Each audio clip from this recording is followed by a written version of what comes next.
Wealth is more about knowledge, about wisdom, about relationships, because that's the thing that will pass on. You're good. Why are you telling me you're good, Dave? I should kill you now. Puts a gun to my head. And they were like, haven't you heard? Andrew's dead. It's difficult to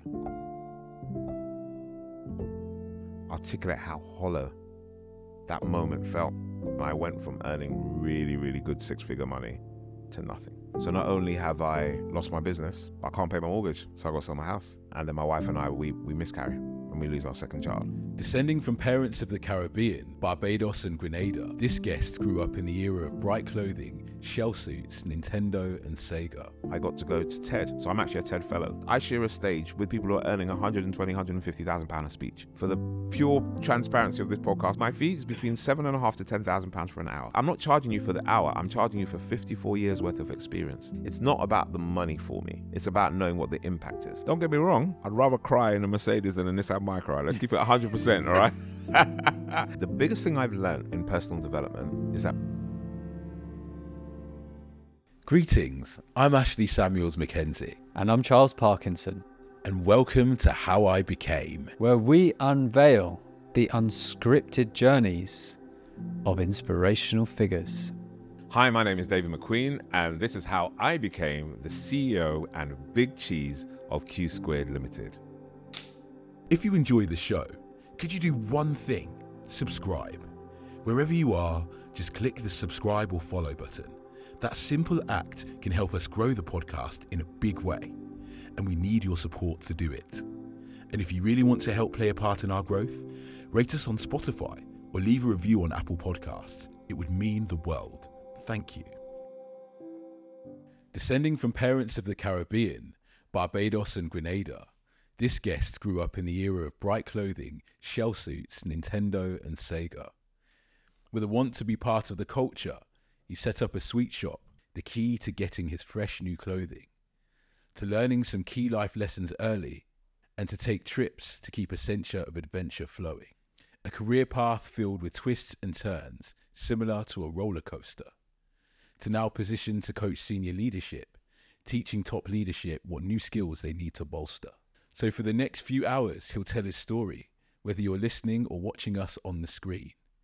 Introducing Chief Executive Officer of Q Squared, David McQueen.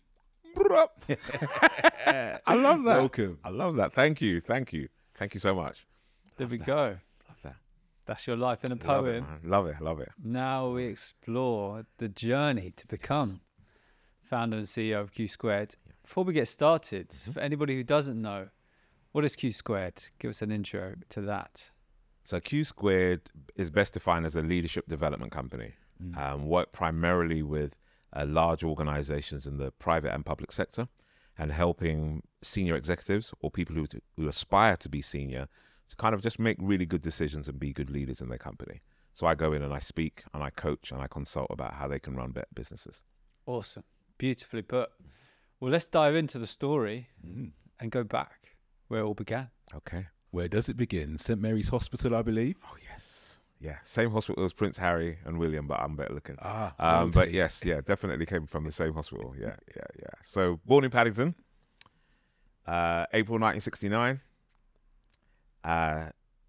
And my parents came in from the Caribbean, from Barbados and Grenada. And I feel very blessed to have the parents that I have and the people that are around me and the community that I have around me that has helped to shape who I am today. If you want me to go back, you let me know, but you just drive it. Yeah. So your first formative years, Yes. you grew up in Harlesden. Yes. How was that environment for you, and what kind of life lessons did it show you early? It's only when I left Harlesden that I realized some of the challenges that came from there. But I'm up until the age of 10, I was just quite innocent, and I never really had any sense of what that wider world looked like.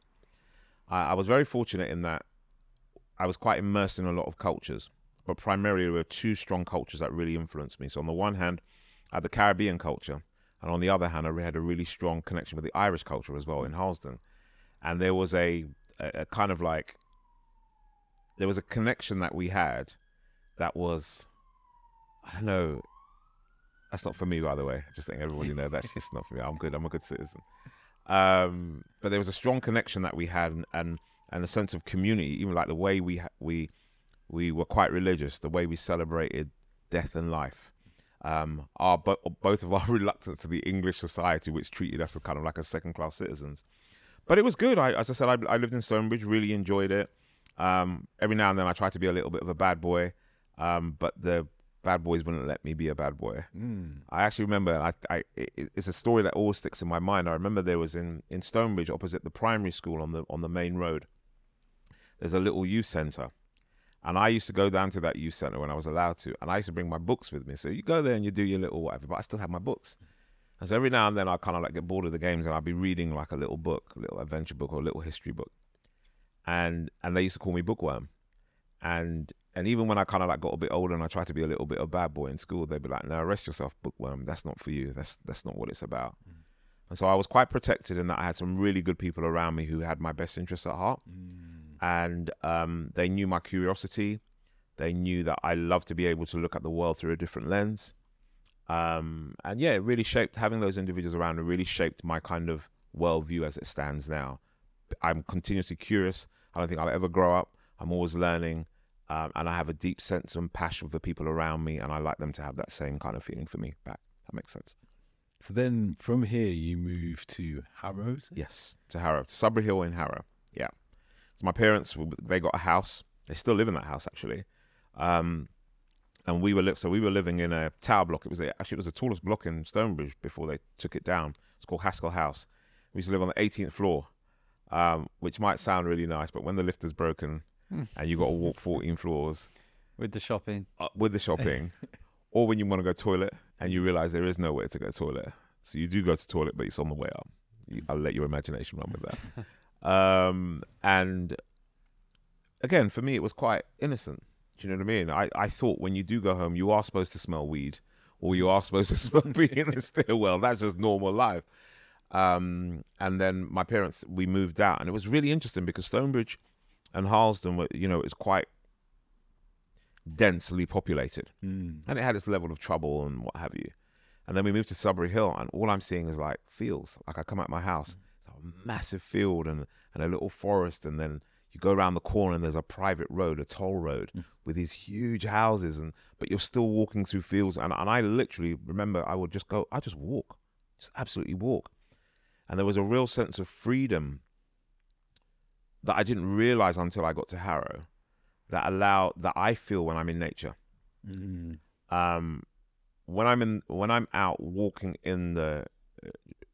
or roaming in the country or out in the open, I get a real sense of connection. And there was something about moving to Harrow that reestablished or reintroduced me to that. But now it's a core part of who I am. I couldn't live in London. I just couldn't anymore. And I've spent most of my life moving further and further out. Just couldn't live in it because it's just too condensed for me. I need to be in spaces where there is just lots of trees and fields and greens and what have you.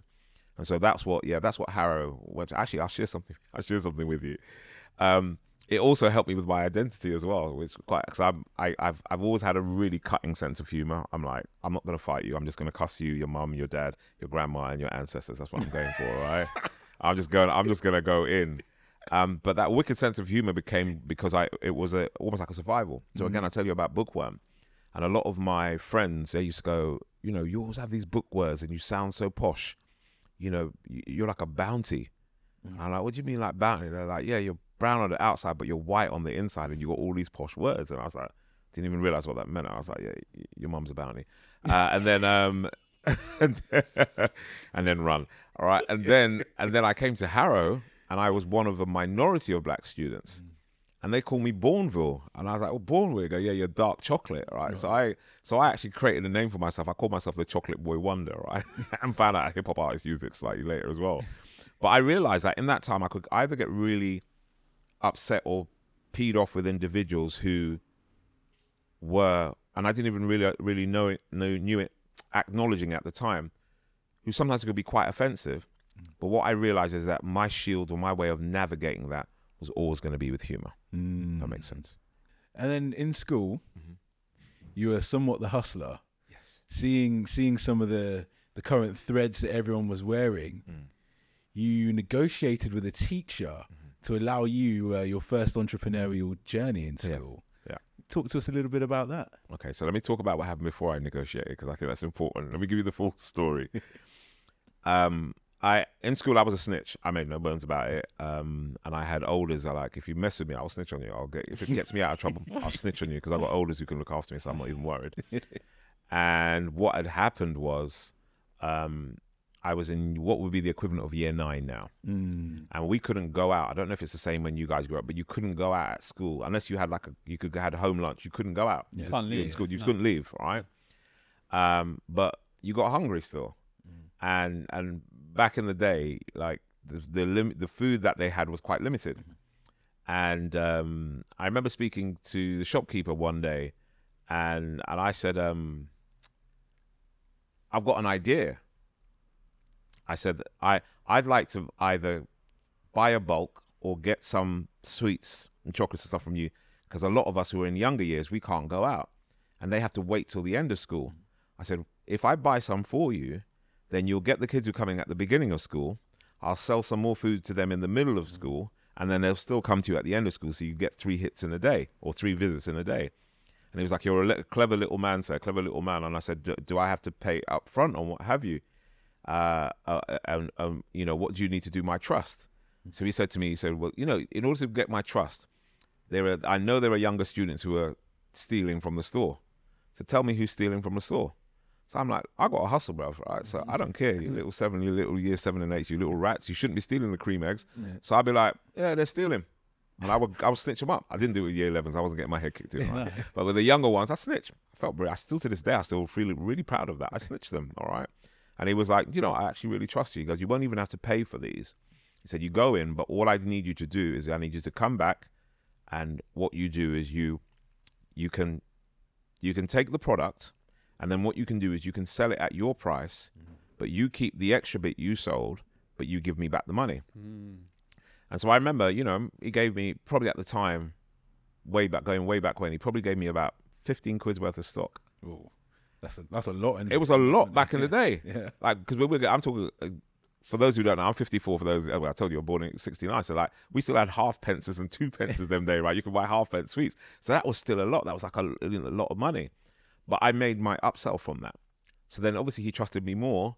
I didn't have to snitch anybody anymore. He just trusted me more. And I was able to go and sell products. And then, but what it was is I was taking it in a bag and selling it and what have you. And then, and I was always a good student. And then one day I remember this clearly, I was in my religious studies lesson. And my favorite teacher at the time, Mr. O'Brien, he said, Dave, I think Mr. Beaumont wants you. I said, well, yeah, I think he wants you in the office. I'm like, okay, what does he want? Am I in trouble? He said, I have no idea. He just said to me, he knew I was in his lesson. Can I go? So I rock up to the office and he says, how are you, Mr. McQueen? And like, when a teacher calls me by my full name, I'm like, am I in trouble here? Like, what's going on? And he goes, I said, I'm fine, sir. He said, okay, I'm going to get straight to the point. I've heard you've been selling. Now, obviously, like where I'm from, the word selling means something totally different, right?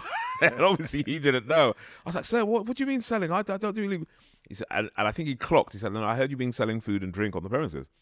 I said, well, what it is, sir, I get some supplies to do some sweets, and it's just something slightly differently, you know, and it's not a lot of money. I was lying, obviously. It's not a lot of money, but it's just options. It's just variety. And he said to me, well, we've got a tuck shop here in the school already. I said, well, let me break it down to you, sir.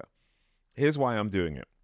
I said, I've got a pair of flares on, and I have no idea if the generation of this really know what flares are, but back in the day, right, so you all know what flares are, right? But my flares, obviously, I was growing. So my flares were higher than my trousers. And it was like about an inch between my flares and my actual trousers. And my parents are like, anytime I get taller, they would just take the hem down. I ran out of hem, bruv, right? So I just had these ankle swingers. And so my friends used to cuss me. They used to call me Noah, because they used to say that my trousers were swinging above my ankles that I was preparing for the floods. So my nickname was Noah. I'll be playing football. I'm on the wing. They go, Noah, over here. I'm like, I swear to God, I will take you out. All right. So no, but you know, it's banter or what have you. Yeah. And again, like I had a pair of trainers. Like I think my parents, they didn't have a lot of money, and like all my friends would be wearing Adidas and well, it wasn't Nike at the time. It was Adidas and Fila with the top and Puma.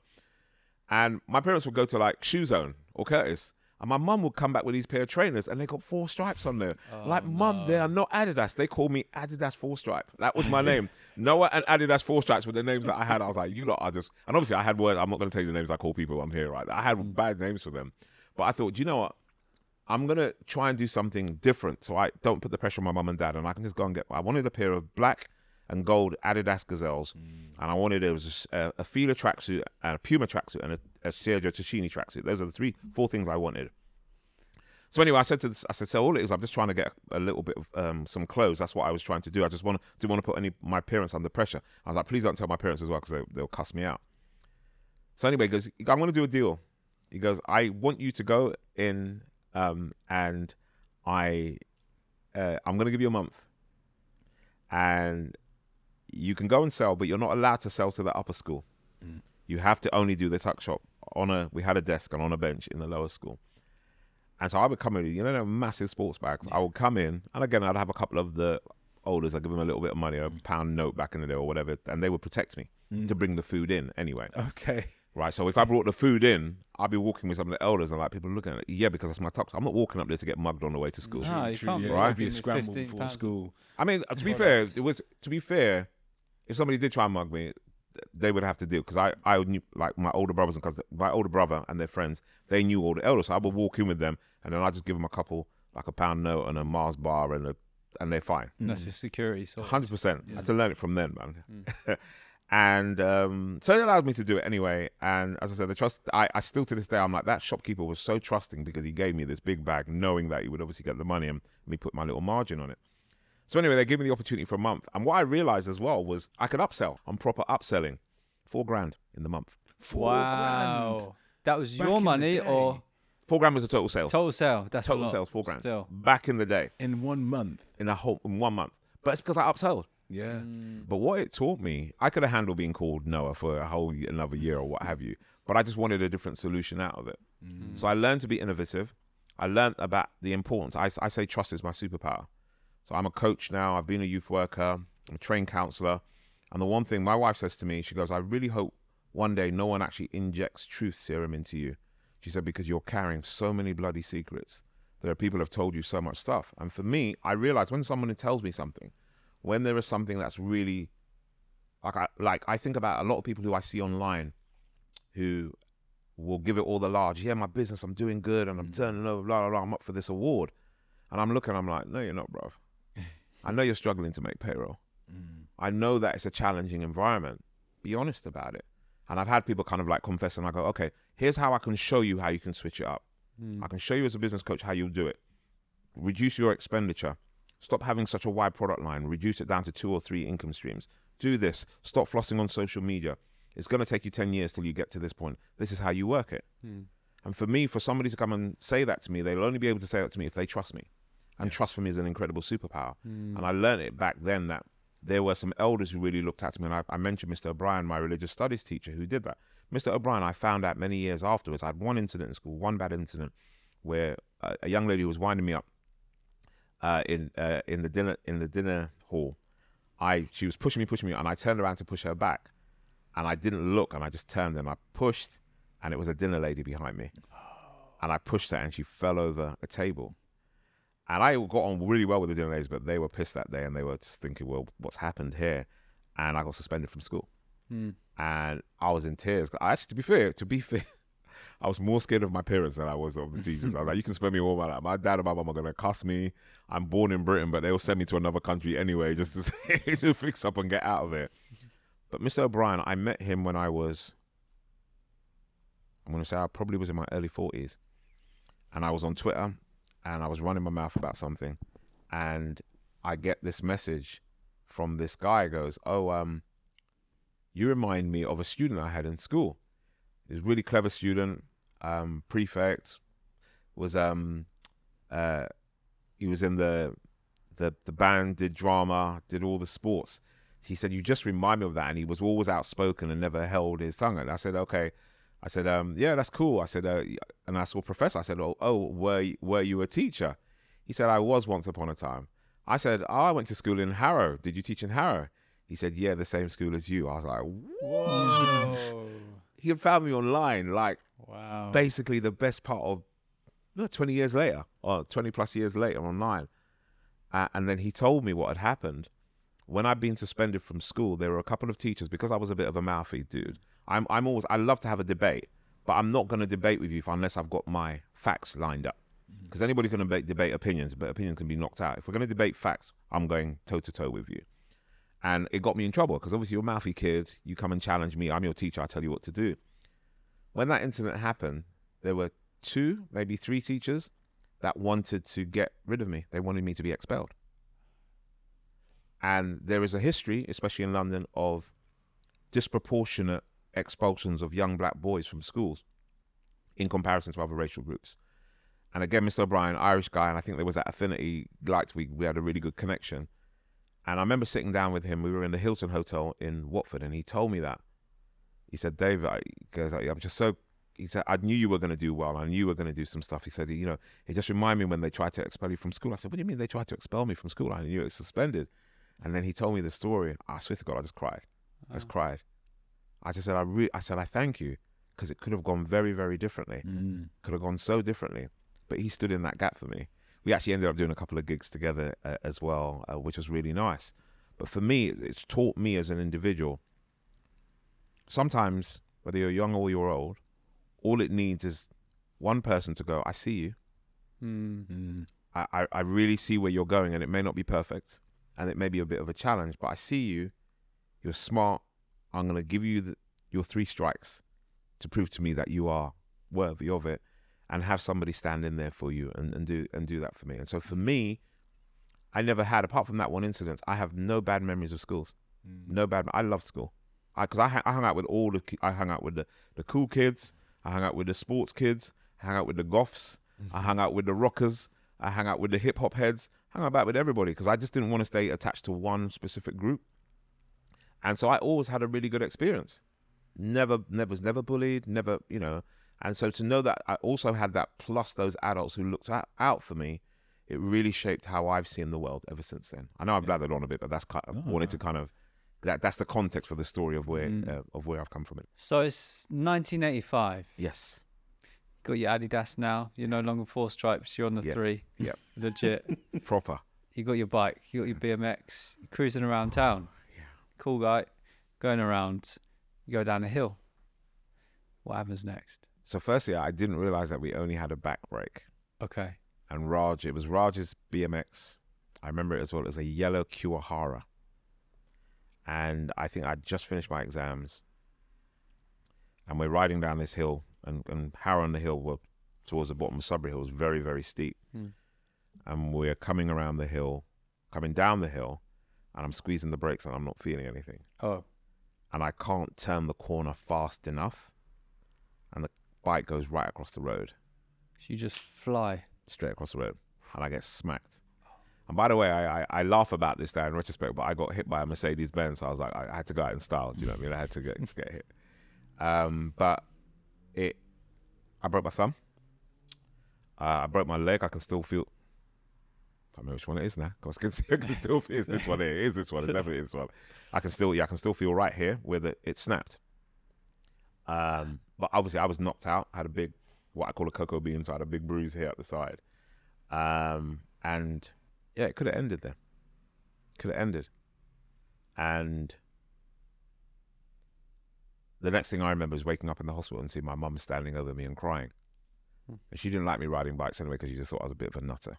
And it wasn't Raj's fault. It was just that we shouldn't have been riding pillion with a 40 bike. But when you're 15, 16, you don't care. You live life to the edge, right? You're being risky. You do stuff. So he was on the back? He was on the back. Right. But he got off lightly. He got bruises and stuff like that. Mine, I got the full brunt of the car. And I was in hospital for probably about 2 or 3 weeks. But I recovered. And I'm always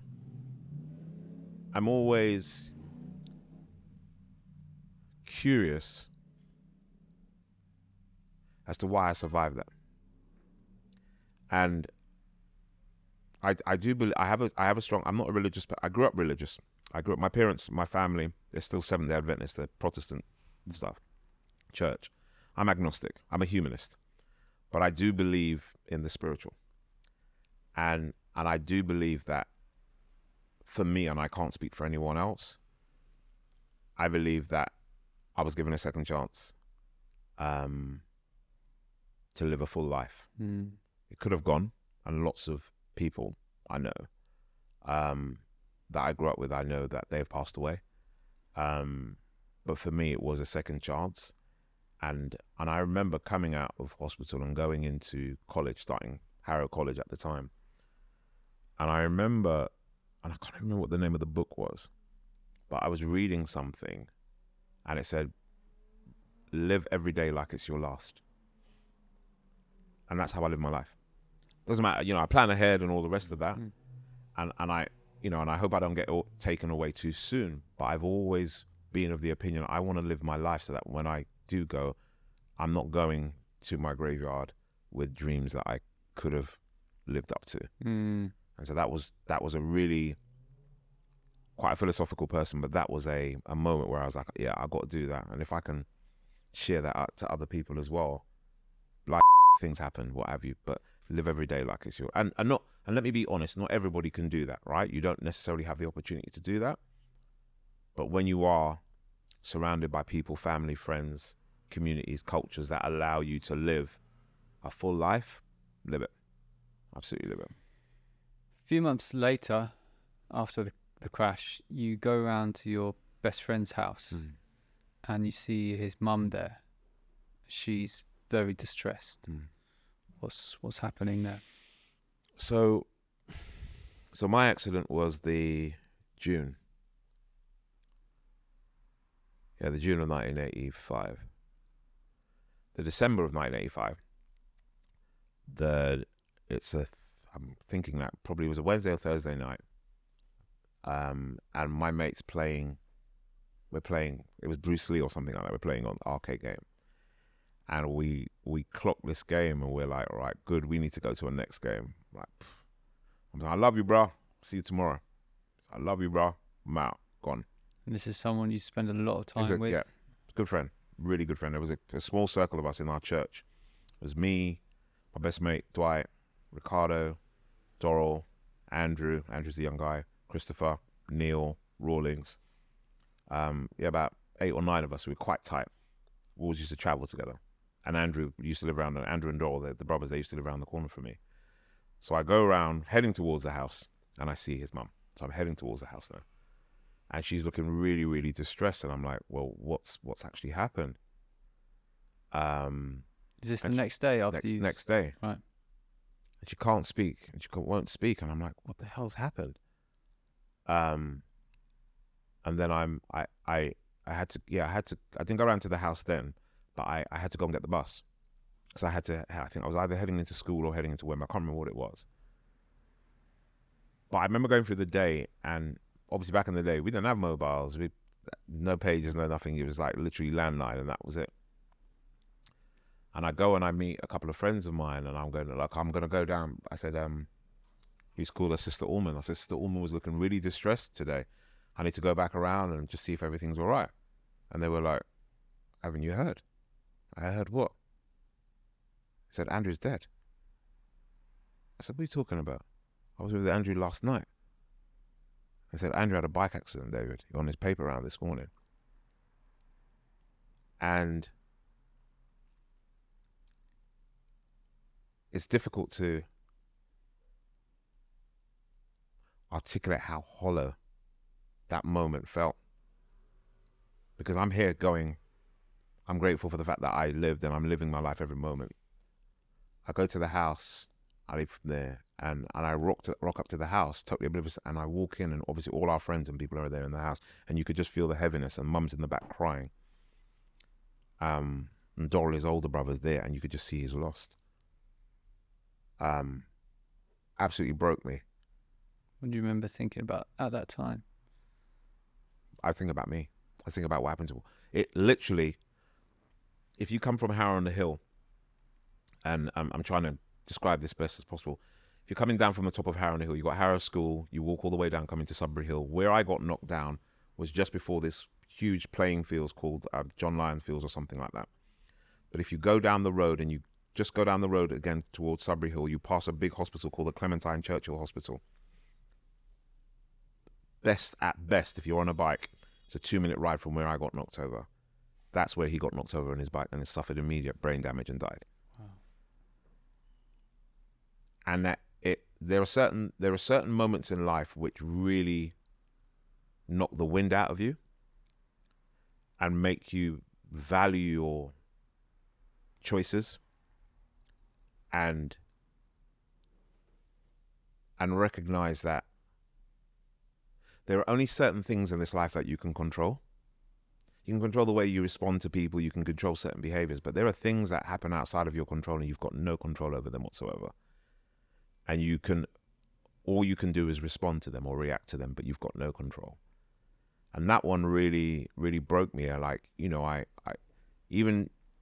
was thinking about, obviously my daughter's here, she's off, people can't see them can't see her off camera. But I would have loved both of my daughters to have met Andrew. They would have laughed. If they think my humor's sharp, if they think like how I was, he was the worst. He was the worst. I say worst in a bad way. And now I'm reflecting. I always reflect on the bits that made me laugh. I remember us going through Wembley, and we were running for a bus, and you know what happens, right? You run for a bus, and those will always drive off, and they see you coming, and they're not all bus drivers are. I'm just giving you an example. And we drove off. He goes, Dave, we're running down to go and catch him at the other lights. We ran down, and we were pressing the traffic lights on the way to stop it so it would go red, so we could get out to the other end. We ran all the way down to the next bus stop, and we got there before him, and obviously there were people queuing, so we can't drive past. And we get onto the bus, and he shows his pass, and he goes, "You're." I'm like, oh my God, you can't say that to the bus driver. He can dash you off. And then he just goes upstairs, and we were absolutely in stitches. There were so many things he used to say that I know that I was sharp, but he was so sharp, and I was like, and then I'd sit and I'd go, God, he was just 14. Do you know what I mean? Like, why? But then I also recollected that there's not much you can do with that. You can't control that. And so there have been a couple of times where I've done stuff in my life, and I think of Andrew and a couple of people that have passed, and I go, this is not just for me, this is for all of us. Not just for me, this is for all of us. Powerful. Yeah, that's a tough life lesson to get so early. So then from here, there's another incident here, which I'm not entirely sure when it happened, but it was about when you talked someone down from them harming themselves, which put you in quite a dangerous situation. Yeah. I just started out in youth work. About 17, I'm going to say about 17, 18 then. I'd been doing some little tangential stuff, but I'd been asked to go and talk to a young guy who his mum just couldn't handle it, and felt that as I was about 4 years older than him. And I remember going into his house, and he was high. Could see, you could just see someone who's high. And the mum, I could sense that there was a real mad tension. And he was armed because I think he wanted to get money from his mum. And I just said, look, come and go for a walk. What are you talking about there? I said, let's just go for a walk. And we go for a walk. In Harlesden, in Stonebridge, there's a little stream. They used to call it the Feeder. It's like a little river, but when I say river, it had bikes in it, and all the crap in there, all the waste. I remember being by the Feeder, and this guy was, and I was just like, you're good, man, you're good. Why are you telling me you're good, Dave? You're good, man. We're gonna sort this out. I should kill you now. Puts a gun to my head, and I'm saying it now, and I'm actually reliving the emotion as well. I'm like, 2 years ago, I nearly died. Am I going to die here now? And in my head, I'm not dying. I'm not dying today. Not today. And I was able to talk him down. I said, listen, your life is better than this. I got you. We're going to sort this out. Absolutely fine. Don't need to upset your mum. Don't need to upset yourself. I got you. You're cool. You're saying this while he's got the gun to your head? He had it. And I was like, I got you, bro. I absolutely got you. Absolutely got you. He lowers the gun. And we start to get a conversation. However the universe conspired or whatever, we have to start to get a conversation. I say to him, just throw the gun away. You don't need that. You're a young man. What do you need a gun for? And he threw the gun in the feeder. And I hugged him, and he cried, and I hugged him, and I hugged him, and I hugged him, and I said, I got you, bro, I got you. And I was able to mentor him for many years. What was it about how you handled that situation that you feel worked? I think he felt my calmness. One of the things I've learned over the years is people can tell when somebody's agitated, but people can also tell when your frequency and your energy just goes, and it just brings all the energy down in that room. Was I shitting myself? Let me be 100% real. Bowels were on weakness, on one, right? I was one short of filling up my pants, I ain't gonna lie, do you know what I mean? But there was something that just allowed me to talk out of that situation. And to this day, I've never asked him if the gun was loaded or not. And I don't want to know. You still speak today? We haven't spoken for many years. Okay. But I never want to know. And I told him as much as so afterwards. I said, I never want to know if that gun was loaded or not. You don't have to tell me. So just, for me, the focus of it was not whether or not it was loaded. It was the fact that we were able to build up a friendship from what was a really tense situation. So I don't fear death. It sounds really weird, but I don't fear death. Because I'm living the life that I'm supposed to. And I will go and I will do things. And I've had so many, if I tell you the amount of close shaves that I've had in my life, I was even talking to my daughter on the way here. I remember getting off the train at Euston Square in 2007. I was working at the University of Westminster. I think it was 2007. But anyway, when they had the London bombings. And I walked from Euston Square to Baker Street. And the train that I should have been on, that takes you to Edgware, was the one that had the bomb on. Wow. I have been driving down the road where I look behind me and go, man, that's a bit peak, bro. Let me come out of the way.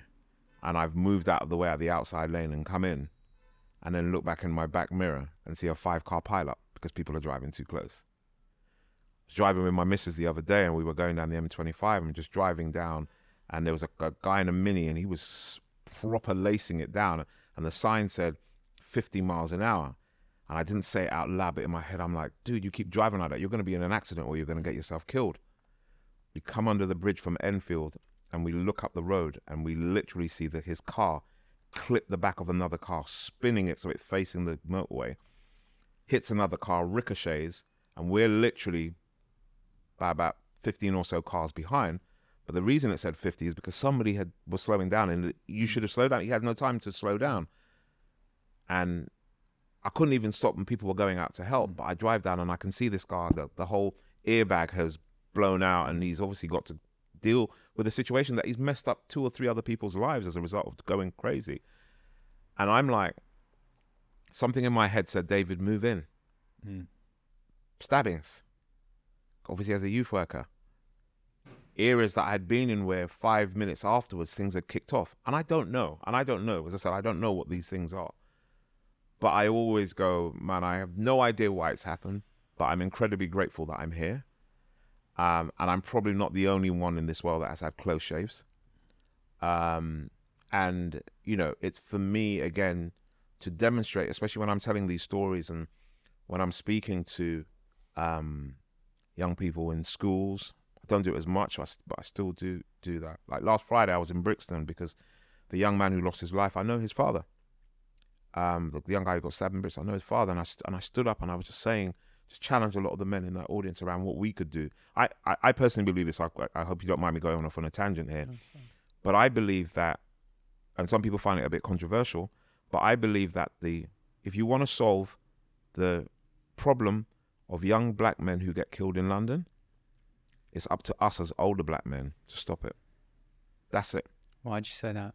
Because they're our sons. They're our nephews. They're our godchildren. They're our brothers, our cousins. We know them. We know exactly what's needed for a community to build up role models.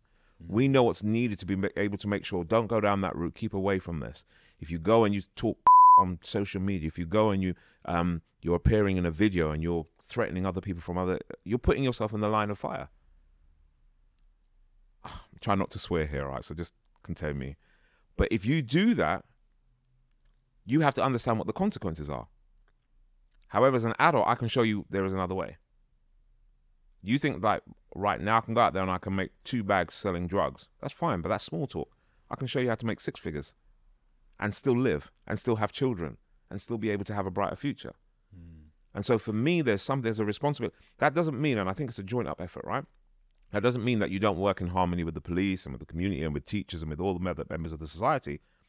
But if a black boy is killing a black boy, for me, it stands to reason, if you do the math, that it takes a black man to stop that from actually happening. It doesn't stop other parties from being involved. But I'm your dad, I'm your uncle, I'm your brother, I'm your father. And for me, that's important. And again, as I say those things because I'm not afraid. I don't fear death. Because the truth is not afraid of being put out in the light. And there are so many experiences that have happened around me that made me realize you can't not tell your truth. You can't not. I know that's not correct grammar, but work with me. You have to tell your truth. And even if sometimes it frightens you, you still have to tell it. I'm a very jovial, humorous person. I know I've got into a couple of heavy bits here, but a lot of my humor comes from dark places. And it's important that we do recognize that for a lot of the stuff that we have, and I'm going to go really idealistic now. Tell me, top of your head, why are none of the wars or the conflicts that we have in this world, why are they not started by women? Tell me how many conflicts that you can think of in the world here. Did one woman cross over Ukraine and say to a Russian girl, listen, I'm going to box you up, and me and you are going to fight you up, I'm going to teeth your grain, and I'm going to go out there and I'm going to run you down? Did one woman from North Sudan look at a South Sudan woman and said, you know what, I'm going to punch you in your lips, all right? I'm going to pull out your weave, and we're going to start a whole fight, all right? All right? Honestly, I'm going to extend the metaphor. Did a Palestinian woman go over the fence in Gaza and say to the Jewish woman, right, you know what, I'm going to slap you in the back of your head, and we're going to start an all-out war? No. Never women. Women will cuss each other, and they have their little fight, and the next thing you just see, I'm exaggerating here, right? Next thing you see them, they're doing lipstick together. I'm exaggerating for effect here, right? But they can deal with that stuff because there's an emotional intelligence and a frequency and a wavelength that they have. None of these big world wars, none of these big conflicts are started by women. None of them. Women have to pick up a lot of the pieces, but never started by women. There's a clue in that.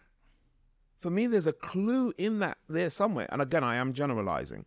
But I think a lot of the problems and stuff that we have in the world, like, okay, let me tell you this, one last tangent, then please we come back to our questions, right? African and Caribbean people, right, do not pollute the world with plastics. We don't. Come to our house, go under our kitchen sinks, and you will find all the plastic bags that ever came from Tesco's and Sainsbury's are stuck away because we like to reuse. Because we come, and again, I'm exaggerating for full effect, but there are so many solutions to problems that people don't actually really think about because we're so caught up in some of the that we're dealing with that we don't realize there's a problem to it. Sorry, there's a solution to it. But I think that sometimes when you've come to a point where you are close to something that is a matter of life and death or something that will challenge you, you actually are able to take a step back and go, do you know what, there's actually a solution to this. And I believe, and again, I know some of the points I put out may seem extreme, but I think that there are extreme solutions to problems, but we just have to be able to go and do it. We just have to be able to go and face it. I agree. I think a female leader brings something to a country, a group of people, a company, a family that a man can't. Yeah. And there are exceptions to the rule, right? Maggie Thatcher went to Falklands, right? So somebody's going to bring that up, okay? There's always going to be exceptions to the rule. But generally speaking, for me, there's something about that nurture. Or even if there is conflict, you get conflict, but it doesn't go from 1 to 100. You understand what I mean? Like two women can kick off in a fight in a club or in a bar, and it might get a bit peak. 2 guys do that. Couple phone calls later, people driving up in their car. Well, I'm gonna take you down. Calm down, everybody. And I know it sounds really simple, but that's my way of seeing the world. What do those solutions look like, and what have I learned from my life and other people that force us to be able to go, let's find a solution around this. Yeah, and I guess that's one of the challenges for young people in certain areas is that they get entrenched with the culture of the area, let's say. Yeah. And if that culture is, you know, music is a massive influence on everybody, any kind of music. And if that culture is that, if they want to be a part of that culture because that's what they see, that's where they see people with the big chains, a mask on and some money. It's, I'll say it's easy, but that's what they connect to, and then what they live out without thinking. Yeah. Whereas when an elder, it's the elder's jobs to be able to show them that that's not the only way. Yeah. But I feel like sometimes a challenge can be the young people then need to see the kind of archetype that is like far enough from that situation that they can listen to. Like for you, example, you can say, look, this is what I do. I can show you that what you're doing there, or that mindset that you've got there, can make you 100 grand, and you can buy that Mercedes, you can buy that BMW, you know, you can have a very good life because you've put you're like external of certain situations. Yeah. And I think that can be the challenge sometimes for these young people is by the time they may be able to listen or ready to listen, it might be too late. Yeah. As you see, from 14 to 22 Before, even before that, it's a real danger area for a lot of young people in these inner cities. 100%. And I do think that there is something, what I think gets missed, and I think it's intentional. It's not a conspiracy. I just think it's intentional that a lot of the systems we have in the country do not foster critical thinking or lifelong learning. I'm forever curious. I always want to learn. Some of my mentors are like in their 20s. People are like, but Dave, you're the older one. I'm like, my mentorship's nothing about age. It's about your experience. What is it that you know? Some of my younger mentors came along because I used to get beat up in gaming so badly. I was like, I'm not taking that shame. Come and show me how to mash up this game and clock up the levels. Show me how to be a bit more dexterous. But it's, to your point, it's about a collective, right? We're here having a conversation because we've crossed each other's paths, and somebody has told and somebody has talked about this, and we can feed into that, and we can have this conversation knowing that we've learnt. All of us will walk away from here having learnt something. And it's that learning piece that's important for me. And look, girls grow emotionally quicker than guys. And so there's something important around being able to get, like, if honestly, I actually think that there's an author in America, I think his name is Richard Reeves, and he talks about boys and men. And he had this really good idea. He said, you know what, boys should be held back for about 2 years before they go into high school, because they're not emotionally equipped as girls to navigate that space. And we're not. We're absolutely not. And that doesn't necessarily mean it's a perfect world. It's just, that's the data. That's just how we grow. That's just how we are, how we develop. But the truth is that people don't like inconvenience. People don't like inconvenience. They just like the way that things are. If you really think about it, if I was to go and get you to go and search for something online, how many of us are going on here and going to Bing? Who the hell uses Bing? All right? Who's going to Yahoo? We go straight to Google because we've been conditioned because it's convenient. It's convenient. You want a bit of food, you got a Deliveroo or something online, rather than thinking, right, it's actually cheaper if I actually just go out and buy a whole load of vegetables, cut it all up and cook my actual food. But because of convenience, people will take the easy route. And sometimes for me, what you need is a little bit of that inconvenience that will take you out of that zone. And again, as you said, you know, the young people, whether it's inner city, young boys with dealing with knife and crime and other youth violence, or group of boys up in Blackpool who have got no guidance, industry has shut down and what have you, and for them taking fentanyl and other kind of, that's a way out, it's escape.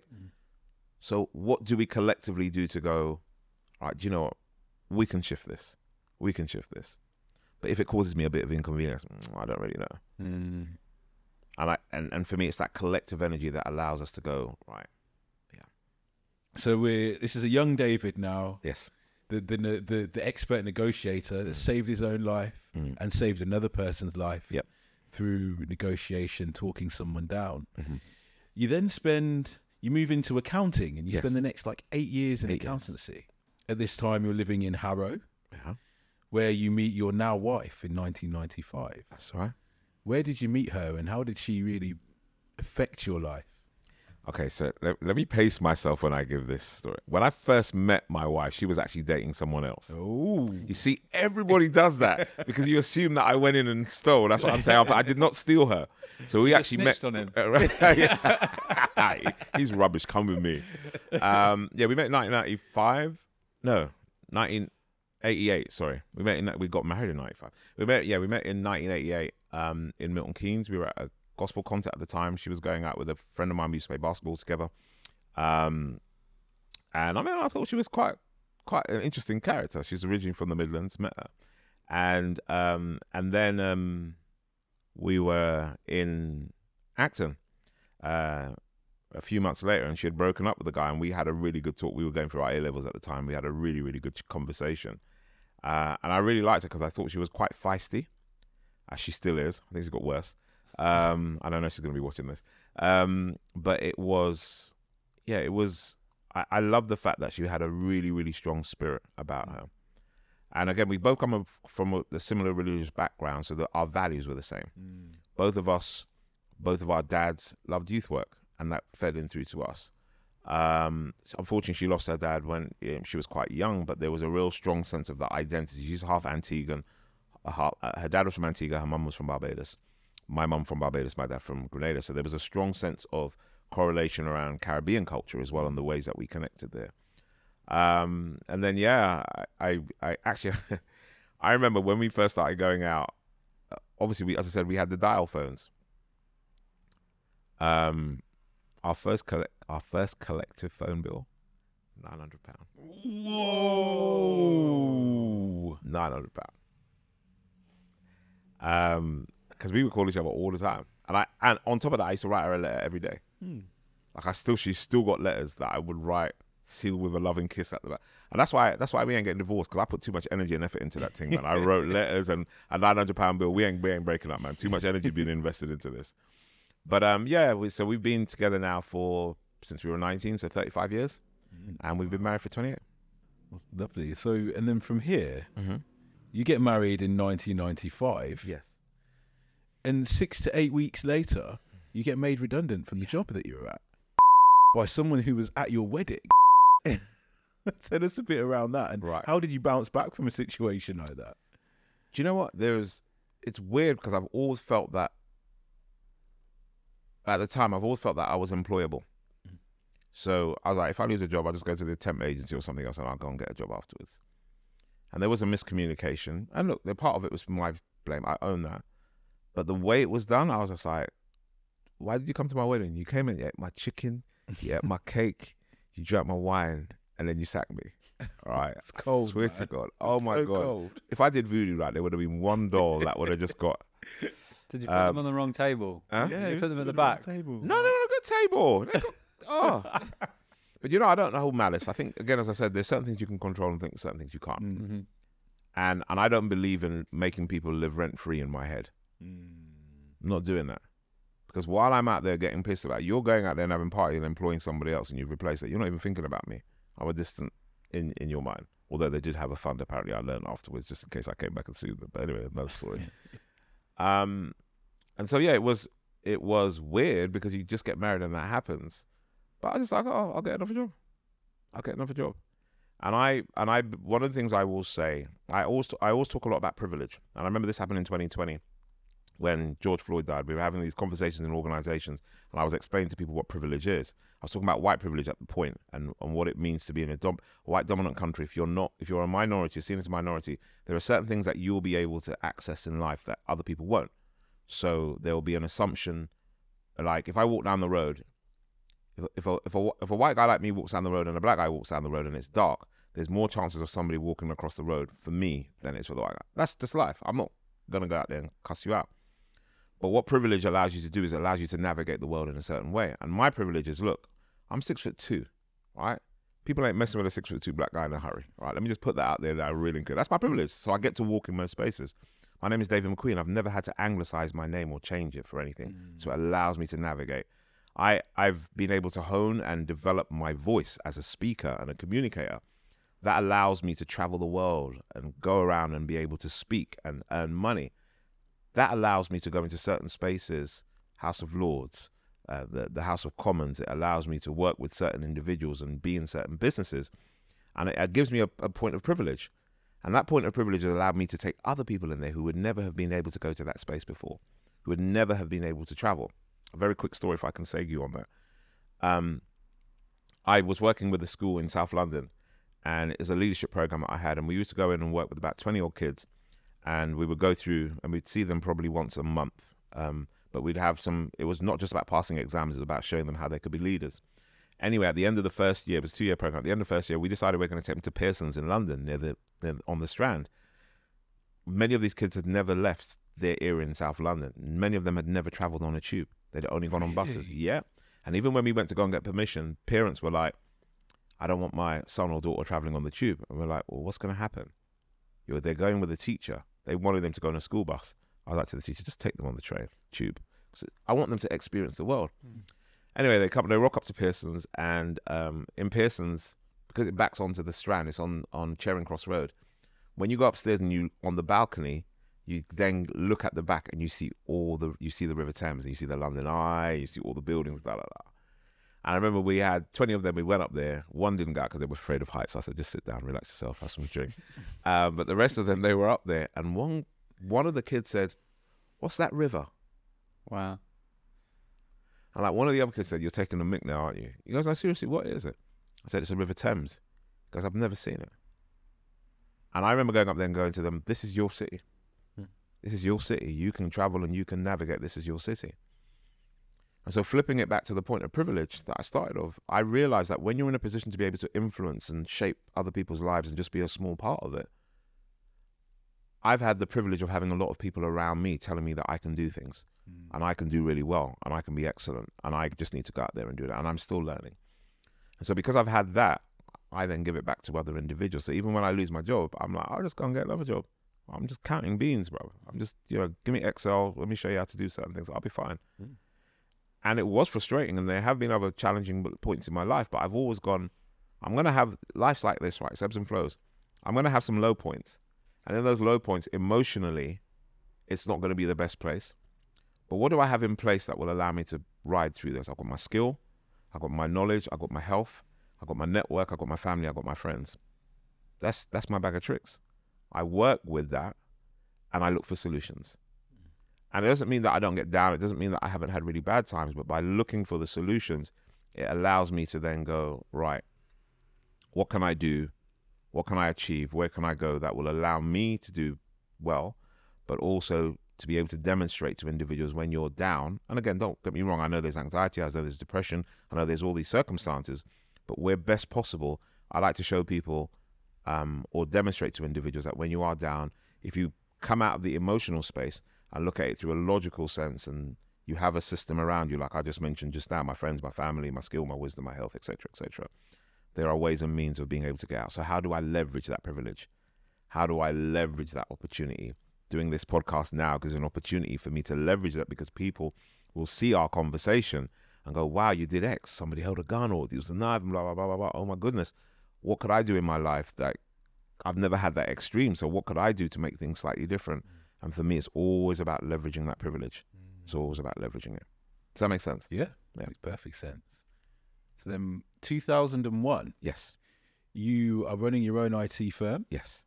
What happens in the market that leads to a tragic trail of events for you and your family? 9/11. 9/11. So I was running, as I said, running an IT company, a support company then. 9/11 happens and the whole market just changes. So I was out there charging stupid money to go in and do consultancy, set up your IT system, report it for you and what have you. And then I literally go and I ask people, and I went from earning really, really good 6-figure money to nothing.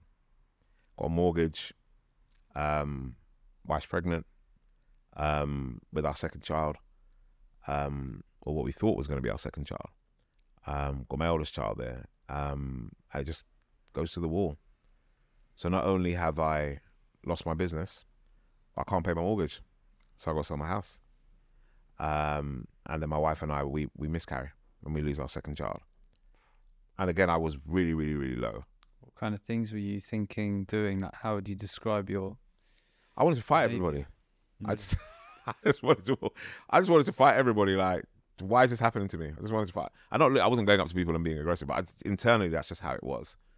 But then I remember sitting down one day and going, well, if I was able to do this before, why can't I do it again? And it might take longer, but I love my wife, I love my kids, or my daughter, and it's absolutely fine. And then fortunately, my wife and I, she fell pregnant again, and we had our second child. And I was like, I'm not gonna stay in this space and fight just to keep a mortgage, which is cool, and it was our second house. I'm not gonna fight to do that. So we're gonna go and rent. We'll sell the house. We'll keep the proceeds. We'll go and rent. It's a roof over our head. It's lovely to have a house. It's lovely to own a house, but I ain't gonna do that at the risk of having anxiety, depression, and all that lot. I can go and we can rent in the same way. We'll still be a happy family. We'll live in a tent. My wife doesn't agree with the tent bit, right? But we can live in a tent and we'll still be happy. We'll still be happy. So yeah, it just it was a cascade of events that just happened. But you know, there were a lot of young people when I was living in Enfield at the time who were really supportive. And I remember there was one young lady in particular who said to me, you know, and she repeated back something to me that I'd said, and she had been doing some self-harming and what have you. I remember one day I was talking to some young kids and saying, look, we're leaving Enfield, we're moving out, we're selling and moving up, but I still want to keep in touch. I remember holding my hands, and she said, Dave, this is something that you said to me, and I'm going to repeat it back to you. No matter how dark the tunnel is, there's light at the end of the tunnel. I'm the, you know those snotty cries. You know when you cry and it's just snot and your shoulders are just giving it the whole thing, and you're like, you can't, the whole body, like, and I'm holding this young lady's hand and I'm like, bogeys are like, oh my God. She said, it's all right. And I'm like, I look at a mess here. But it was what I needed. It was what I needed. And the beautiful thing, which comes back to what I said before, I think that we are vessels that feed into each other. And imagine, I'm now a 32-year-old man, 32, 33, and a 15-year-old young lady that I was encouraging to do better uses my same phrases and flips it back on me and changes the game for me. That's reciprocity. That's feedback. That's us showing that we need each other. So yeah, it was a bad moment, and it was a dark moment, and I'll talk about it a bit later, but it took us 19 years to get back onto the property ladder. Wow. 19. Like, loads of people kind of, oh, your house and your money. I'm like, but it's never yours until you pay for it anyway. It took us 19 years, but still happily married, still here, still crazy as a box of frogs. So yeah. And so from here, we hit 2002. Yeah. Pretty much the year after or so. Yeah. And then you lose someone who's very close to you. Who was that, and how did they put a positive impact on your life? I lost more than one person in 2002. Again, as I said earlier, what I've resigned myself to, and especially when we you know, as I said, we lost our baby, and there were others as well. I believe that we're all like little balls of light, and we do that, and then it kind of like you dim out. And I have to look at it that way, because if I don't, I know that I will sink into a vortex. And I'll start asking myself questions about why did this happen, who is this, and what could I have done better, and all the rest of it. And again, as I said at the beginning, there are certain things that are outside of your control. And I know to your point about the one person that I lost there, but I'm thinking it was more than one. And you know, how you process that is incredibly difficult. You know, one of my close friends lost his son not long after that, to, again, you know, victim of knife violence. And you look at all these things and you realize that there are some cultures who are very explicit about the fact that it's yin and yang, it's dark and light, it's life and death. We're not all going to make it to an older age. Like, I'm 54. My grandfather on my dad's side never made it till 40. 10 kids. That's a whole year. 10 kids. 40. 10 kids. I'm like, I'm happy for you. I'm happy with my 2. Like, I'm good. But 10 kids, but died at 40. Never left his island. I'm 2 generations away from him. I've been to 35 plus countries. My daughters are traveling around the world. I'm here. I've been on national television. I'm a TED fellow. I've done all this stuff. I've got my own podcast. I've done my stuff. I've been on national TV, done all these things. And I've lived 1,000 lives, literally. So I look at these things and I know how they knock the wind out of my sails, but the boat's still going in a direction. My boat is still going in a certain direction. And so I'm quite, don't get me wrong, I grieve. But I also go, there are certain things that happen in my life where I've got to recognize I don't have control over it. Let me celebrate what I did have. And let me live every day that I have and make the most of it. So then we move on from here. 2004, you start working for yourself, and you set up your first company, or you set up a company. Set up a company. This is probably about, if we go from the hustles that I've had, that's probably about company number 7. Okay. Yeah. And this one's not all. You can go on Company's House. Not all companies are set up on my name, so you can't find. And this one's entitled Magnificent Minds. Yes. And is this your first step into human development, Yes. giving back, assisting people on their journey? This is the first one, and the name was supposed to say.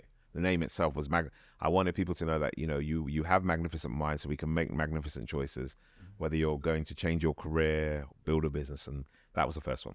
And what did you learn in this foray of working with people to better their lives? The biggest thing I've learned in personal development is that we're all kids. We're still all kids. Some of us are kids with mortgages. Some of us are kids with car leases. Some are kids with big anxiety, but we're still all kids. Because the same things that upset us when we were little kids in school, still the same way we can get triggered. The same unresolved issues can get dealt with. But at the same time, one of the things that we recognize as adults is how we help kids to navigate those spaces is around conversations, is around giving space to get things wrong, is around the way we do stuff. And I also realize as well that people are so petty. Like, I've worked for some really big clients and really big, and I'm incredibly thankful that those opportunities have arisen. But, in Magnificent Minds, 2 things happened that really escalated. One of them, I got the opportunity to do some work with Richard Branson, and I've always been a big fan of what his work. Went to go and do some work with him. Inundated with calls afterwards. Oh, you work with Richard Branson? Can you hook me up with him? No. First and foremost, I go through his PA to go and do this stuff. That's not how it works. But people are fickle because they felt that if there was an association with me, that they could get their way in there. So I went in, I charged them my work, and they're like, "Oh, can we meet Richard?" And I send them to a team because it's not my link to do that. And the second one is I got to go to TED, the big speaking conference. So I'm actually a TED fellow, and I got to go there in 2007. And off the back of that, again, international, lots of people were like, "Oh." And I'll tell you this now. Lots of people got really excited because I went and did that, and I met, quite a number of celebrities and famous people there. Here's my thing. I don't care about the notion of celebrity because that's just somebody projecting something onto someone else. They still got the same anxieties. They still got the same problems. Okay, they've got a fatter bank account in most instances, but they're still the same kind of issues, and they're still human. But I realize that people will project and people will place emphasis on stuff that's external to them. Oh, I want to be like, people are like, "Oh my gosh, you met X, that must be so exciting." Like, I've got friends who work in the entertainment industry who probably met all the main artists. I've literally worked with 2 billionaires in my life, right? I've got all these individuals around me and in spaces who are in this with people who would be famous. And I can tell you now, behind closed doors, they're as scared as you and me. And very often, they're less trusting. And so one of the big things for me with Magnificent Minds and with all the stuff I've done since then is, again, as I said, we're big children.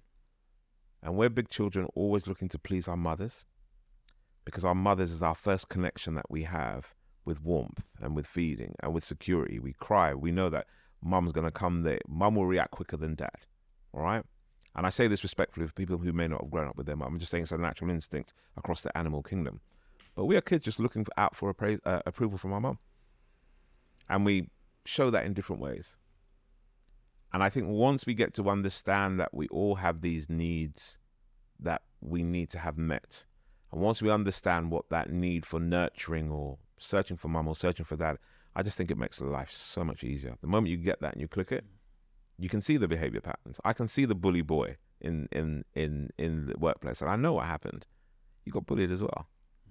I can see the really high-performing person who will go and work the extra hours. I can see that because you still want to prove. You still want to prove that you're better than, even though you're probably already knowing that you're doing more than someone else. And so, yeah, it's a fascinating journey on what I call understanding human behavior. And yeah, I love the journey. Absolutely love the journey. And I'm not going to retire. I'm just putting it out there. I've got no intentions of retiring. I've seen way too many older people retire and then they just lose their I'm not doing that. I just want to go out. I want to go out walking, right? And my work, I've basically I'm not going to tell you now because I don't want to be accountable to you. I have to be accountable to my friends, right? But I've put myself a deadline where I no longer work because I have to. Still do. I'm paying for my house and all the other stuff, right? Still do. But I put myself a deadline in where I actually work because I want to, because I enjoy that. And I want to, at the moment, I probably do about 80% of my work is paid and 20% is where I give back and I take time and calls and blah, blah, blah. And I want to switch that round where I go 10% and that's paid and 90% of things that I give back. So I will be working well into my old age. But again, that's because I'm just fascinated by human behavior. Absolutely fascinated by it. So, yeah.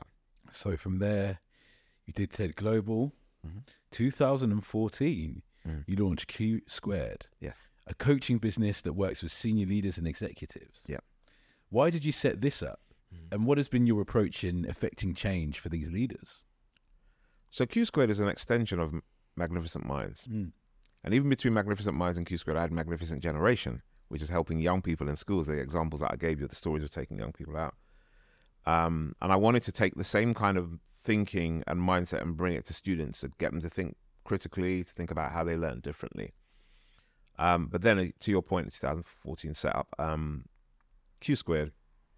And the idea so Q Squared, the background is, people call me Q or Queen. They call my wife Q. And I said, well, there's two of us, Q Squared. I was trying to be all smart. So yes, Q Squared. All right. It's the two of us and we're bringing this flavor. Both of us are bringing the coaching and the way that we work. But what I realized is even in doing that personal development piece, I realized for real impact in the way that things needed to work, you have to be able to demonstrate leadership. And for me, leadership is about being able to have any individual having a vision, an idea of being able to take people to a different place or on a journey. So that could be commercial, you've grown your business. It could be community, helping young people to get to another place. It could be religious, where you're working with whatever it is. And for me, leadership is around being able to go, I'm going to take you to this space, but I want you to do it with your agency. I want to do it with your skills, your knowledge, your wisdom. However, with some of my experience, I can show you some of the things that you need to avoid, but I'll empower you to be able to get there. And that essentially is the essence of Q Squared. I want to be able to coach, talk, speak, and work with individuals and say, you don't have to ask me any questions. And I realize that you see people thrive at their best when you've given them the agency to be the best. Yeah. And they take ownership of that. All you're doing is you're a bit like a catalyst. You're literally saying, this is what I want you to do. I do a lot of work specifically around empowering women in corporate spaces. And not going in there like, oh, I'm some big brother and I'm going to fix you. No, there are certain things I can tell you. This is how men work. So I'm going to show you how you can get around that without losing who you are. Because they're going to try and block you. Hold your boundaries. Don't let them say things to you that you wouldn't want to. Get people who can support you. Create that whole network around you. And it's not easy, but I think it's important for women when I'm working in those senior leadership spaces to know how they can navigate. This is not checkers, it's chess. And I want you to know what those moves are. So where that has taken me is it's allowed me to go around the world working with loads of amazing organizations and just say to people, have a real think about being a leader. Be brave. You're going to make choices that are not going to be popular. You're going to have lots of victories, and you're going to have individuals who are looking at you going, I wonder if I can do it like that, or if I can do it better. So if they're looking at you, what kind of reputation or what kind of example are you leaving? And it is tough. It's tough. At the end of the day, if somebody wants you to change behavior and you're like, I don't want to mess up my job. I got my 2 kids in private school. I got my golf membership. I'm traveling 3 times a year to Dubai, Singapore, and New York. All right. And I've got all these things in place. I don't want to do that. And so I'm going to react in a certain way if I feel that I'm threatened by individuals. And I'm like, if you're good at what you do, you should. I go on stages across the world, and there are lots of these. Like, I share a stage with people who are earning 120, 150,000 pounds a speech. For the pure transparency of this podcast, my fee is between £7,500 to £10,000 for an hour. All right. I'm being pure transparency. People are like, what? I go, I'm not charging you for the hour. I'm charging you for 54 years worth of experience. And that £7,500 to £10,000 as well, it can be used in such a way that can increase revenue. It can increase culture. It can reduce the amount of costs that you have. So you're getting a really good return on investment. And I go on a stage where people are earning £120,000, £150,000 for an hour. Michelle Obama earned £750,000 for a speech. Nice. All right? I don't even want to know what Barack owns, right? He speaks 4 times and he's got a house in Bel Air, right? He's just absolutely got it done. But for me, I say that because when I go into those spaces, I'm saying you're making an investment that other people can replicate on and you can work on and you can build on. And, you know, people say, Dave, you should go to America. You go in America, man, they'll be charging so much. It's not about the money for me. I know how to make money. It's never about the money for me. I can always make money. You can put me somewhere. It's about knowing what the impact is. Don't get me wrong. I'd rather cry in a Mercedes than a Nissan Micra. Let's keep it 100%, all right? But it's not about... Because, look, we're all going to the grave, right? You ain't taking your money with you. You ain't taking nothing with you. Can I set up a legacy for my children and people who come afterwards? And I always say this, I never want to be a billionaire. I've got no interest in that. Absolutely none, right? Why?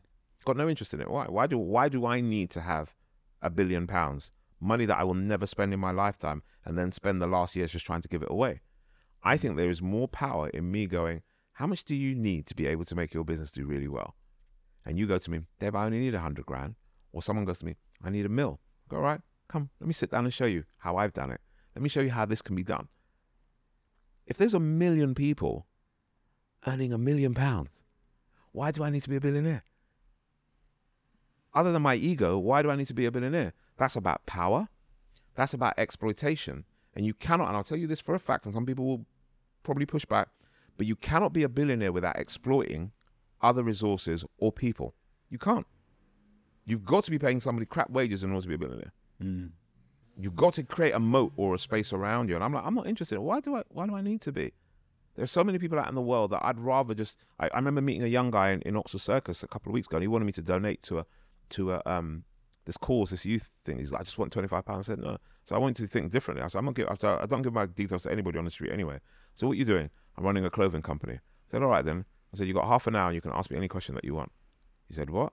I said, you can go out there and beg for £25 or you can get free coaching. I said, and I charge people 8 grand for coaching. Starts at 8 grand. Getting it for free. Let's go. You good to go? He goes, are you serious? I said, have you got pen and paper? Because I've got some here. We sat there and mapped out his whole thing.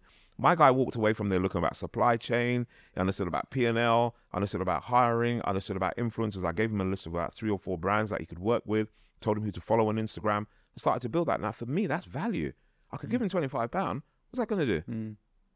If I show him how, whether or not he takes it, it's up to him. But being able to show him was more important. So for me, wealth is more about knowledge, about wisdom, about relationships, because that's the thing that will pass on. Money's going to go. And if you hook yourself more to money, all you're doing really in more instances than anything else is you're filling a hole. If you can't survive without money, and when I say survive, and I'm being respectful here, if your aspirations is just to make money so you can see it in the bank, I think you're missing out on a lot of experiences. And I know that I know a lot of multimillionaires. Now I know a lot, and I say that respectfully, whose children don't talk to them, who have been in 3 or 4 different divorces, who don't trust people, who go and have big events and stuff like that because they're buying friendship. I'm married, very happily married, all right? I've got my 2 daughters. I love my daughters and got really good relationships with them. I probably have about 5 or 6, 7 other adopted children as I come who just literally call me dad, and I have to explain to people they're not my actual children, right? So don't get it twisted. But I have that relationship with them. I have friends, and that for me is fulfilling. Absolutely fulfilling. So the concept of having 3 commas just behind my name just to make it feel good, not interested. I'd rather show other people how to put food on their table. What's the most, from all the people you've spoken to, coached, helped, mentored, what's the most common thing that people are doing to stop them generating the money that they want to get? Ego. That's what it is. I would have said to you before, focus. because it is about what are those key things I need to focus on. I'm a big believer of do one thing right and then build on it from there. So I know what my coaching model is. I've got that on lock now. Mm-hmm. I know what my speaking is. I know how I can do my speaking. I've got that on lock. Those are 2 income streams. And I say 2 income streams because even within speaking, I've got 14 different ways that you can make income from speaking. All right. I'll give you something. I'll give it for free here. Right. You can do keynotes. You can do webinars. You can do podcasting and get sponsored. You can do podcasting internally. You can do masterclasses.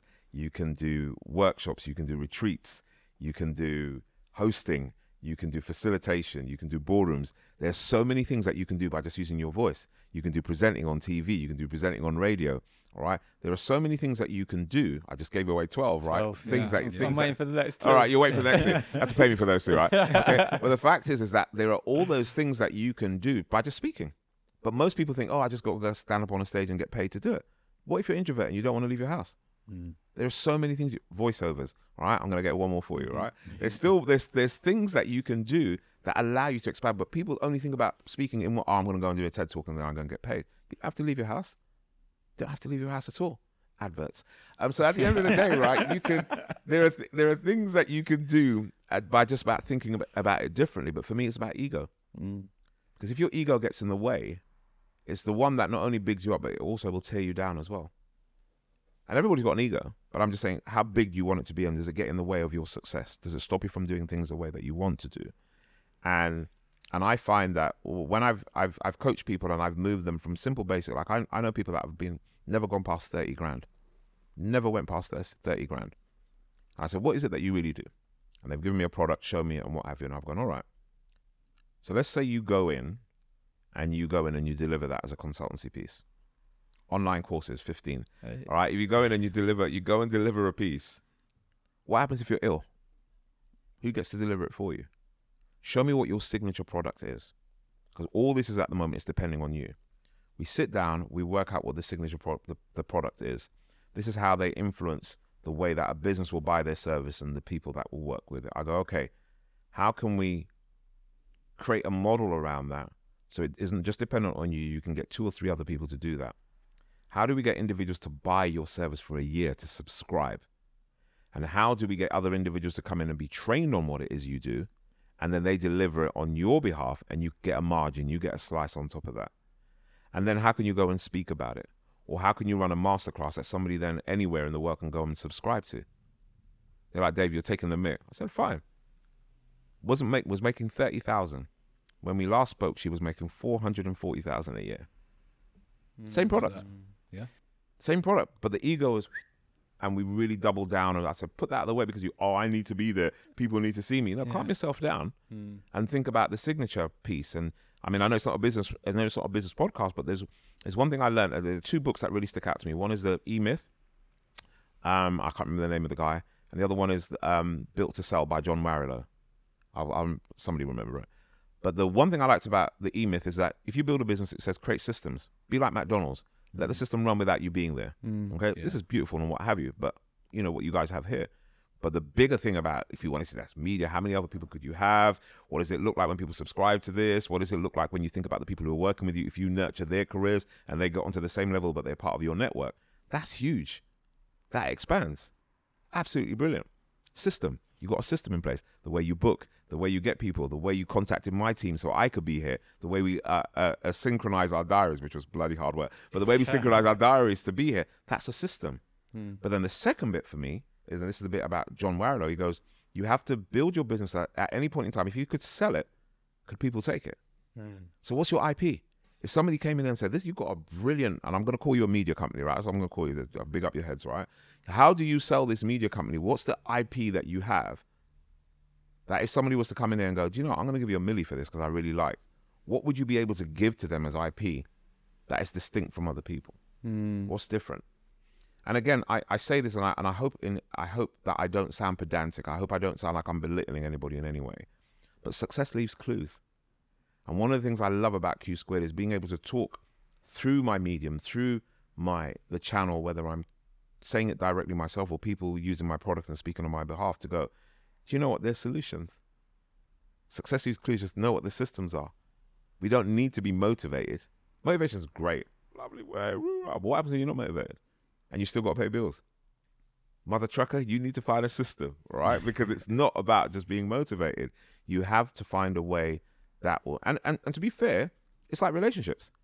I said 28 years of marriage. I'm telling you now, we've had to have chats. We've had to have chats because I'm like, boy, I can't deal with this. And she's like, I don't like you very much. You're going to wake up one morning and you may not be alive because you're not going to wake up. I'm like, all right, okay, that's a bit deep. We need to talk here. But it's a system. And our system is, what do we put into our relationship to make it work? What do we do even though we don't feel motivated to do it? Like, we had to be, one of the things we decided out in our marriage is that we put ourselves before our children. There's a lot of people that can't handle that.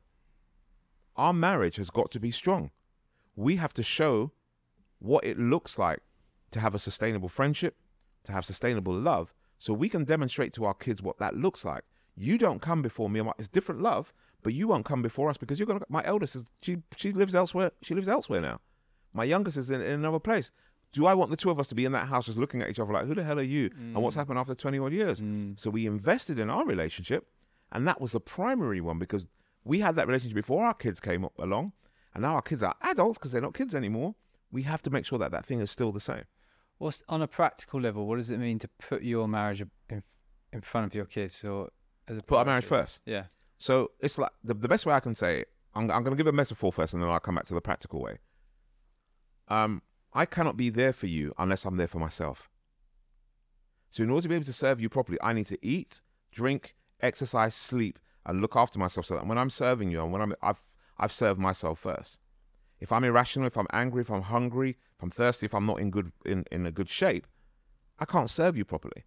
Because my worry and your worry will be like, oh my God, what's wrong with Dave? Is he okay?